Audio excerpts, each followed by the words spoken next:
চিঠি এলো জেলখানাতে। ইস্কাটনে নিজ বাসায় অচেতন অবস্থায় পাওয়া যায় চলচ্চিত্রের তুমুল জনপ্রিয় চিত্রনায়ক সালমান শাহর মরদেহ। তৎকালীন প্রতিবেদনে লেখা হয় আত্মহত্যা, কিন্তু সেই ঘটনার শুরু থেকেই ছিল নানা প্রশ্ন, সন্দেহ আর রহস্য। হত্যা নাকি আত্মহত্যা এ নিয়ে ছিল ধোঁয়াশা। সালমান শাহর মা নীলা চৌধুরী বছরের পর বছর ধরে দাবি করে আসছেন তার ছেলেকে পরিকল্পিতভাবে হত্যা করা হয়েছে। তার সেই আবেদনে মৃত্যুর ২৯ বছর পর অপমৃত্যুর মামলাকে হত্যা মামলা হিসেবে গ্রহণের নির্দেশ দিয়েছেন আদালত।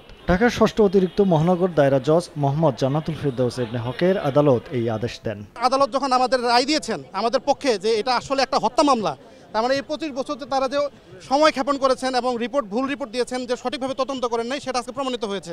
রায় শোনার পর আবেগ ধরে রাখতে পারেননি সালমান শাহর মামা। দীর্ঘদিনের লড়াইয়ের পর কিছুটা স্বস্তির নিঃশ্বাস ফেলেন সালমানের মা নীলা চৌধুরীও। মাননীয় আদালতের এই সিদ্ধান্ত এটার প্রাপ্য সমগ্র দেশবাসী এবং সালমান শাহ ভক্তদের। আমার ছেলে আত্মহত্যা করে নাই, আমি প্রথম থেকে বলেছি আমার ছেলেকে খুন করা হয়েছে এবং পরিকল্পিতভাবে খুন করা হয়েছে।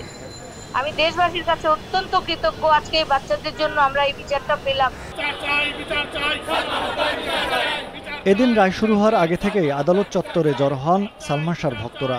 নতুন তদন্তে সত্য উন্মোচনের আশায় আবারও মুখিয়ে তার পরিবার ও কোটি ভক্তরা। মুহিব আল হাসান, সময় সংবাদ, ঢাকা।